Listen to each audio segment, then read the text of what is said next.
Hey there, tennis fans. This is James Waterson with Tennis Now. I have a special treat for y'all. I am joined by Mariusz Fyrstenberg, who is half of the Polish doubles team that reached the U.S. Open final this year. You must feel like you've had an excellent year. What did you do to start off, in January? What have you worked on this year to improve your results? Oh, definitely we know each other, our weaknesses. That's why we're focusing on some particular things. Like, for example, my second serve, it's always too soft, and the top teams are taking advantage of it. So I'm trying to focus on it. And just before the season, the most important thing is physical preparation, because during the season you cannot do nothing more. So you run a lot. You work on the gym a lot, you're pushing a lot of weights, and then in the season it's much less, like maybe 1 hour every 2 days. The thing you focus on during the season is just tennis skills, just shots, and this is the most important thing. But just before a match, it's all about tactics. You cannot learn anything new, right? A few hours before a match, so you focus with your coach, you talk to your doubles partner about the weaknesses of your opponents, and you try to take advantage of it. For example, playing against Bob and Mike Bryans, we focus on our high percentage of our first serve, and we hit a little bit more kick serves because they don't like it, and that's it. So it's all depends on the timing. Is it match? Is it preparation? So a couple of days ago, Rafa Nadal in his press conference said that he didn't have a lot of time to train and work on his game. And I know that the preparation for matches is different in off-season as opposed to while you're in competition. So how do you work to improve certain parts of your game when you're always just training your skills and basically doing maintenance? Yeah, I mean, it's tough. Some top players like Nadal, Federer, they're taking some weeks off in the middle of the season just to improve their physical abilities, and then they focus a little bit less on shots, on serves, on returns. So the other school, the Spanish school, is that the off-season is only is December, or even it starts November. So those 2 months, 1 month, they do a lot of physical preparation to keep their shape all over the season. So it depends how the players feel. Like, I mean, I totally understand Rafa and Federer, who they always play a lot of matches during the tournaments. So they are really tired sometimes, and they need to take some holidays and work not only on maintenance but on like physical preparation. That takes some few weeks off, even a month sometimes. But the players who not really have a lot of confidence in winning matches, they trying every week to play some tournaments, and it's a little bit harder for them. So it all depends what's your schedule of the season, what's your preparations, how long you will take the off season, and that's it.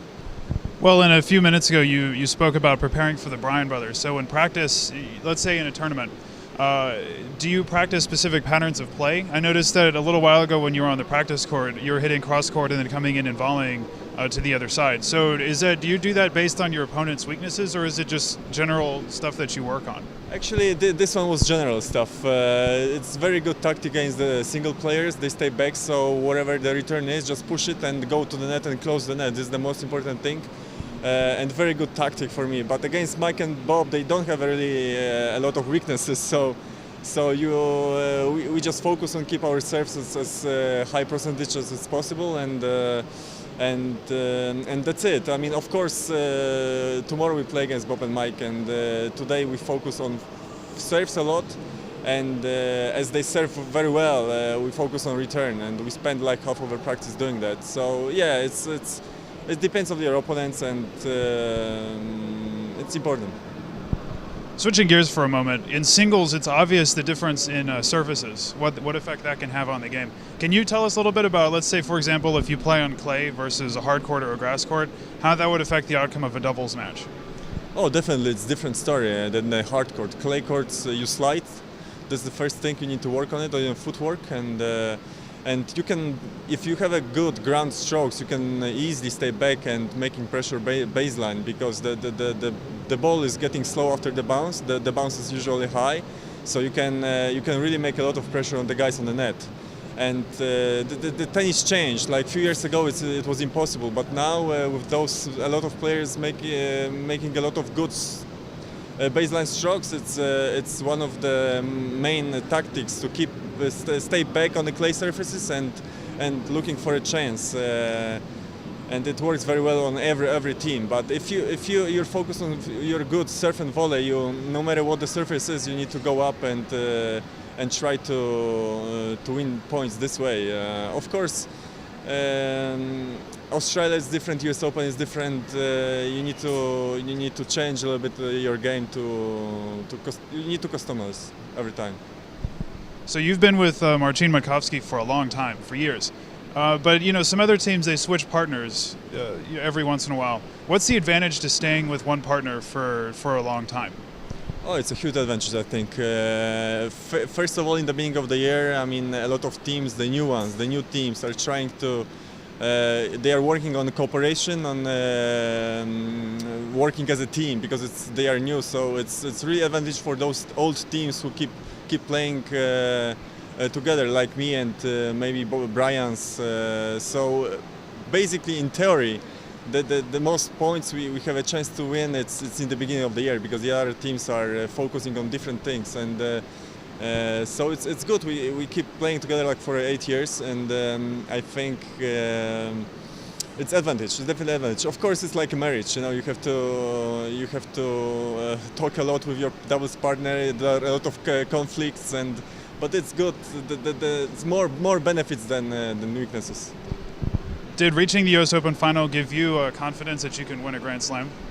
Oh, definitely yes. We missed that. We missed it very much, and always before the season we are focusing on results on Grand Slams, not even Masters finals like here, but like Grand Slam, because the best Grand Slam result was the semi-final in Australian Open like 5 years ago, and we really need that one. And I hope it's a good perspective, and I hope next year we're gonna win one.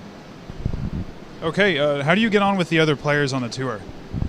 Oh, very well. Most of the players are very good friends, very modest, and I think not modest player will be not able to get to the peak of their career. So I think it's important to keep focusing on the hard working and be modest. I love doubles players. They're very intelligent guys, and like Nestor, Bob and Mike, Nenad Zimonic.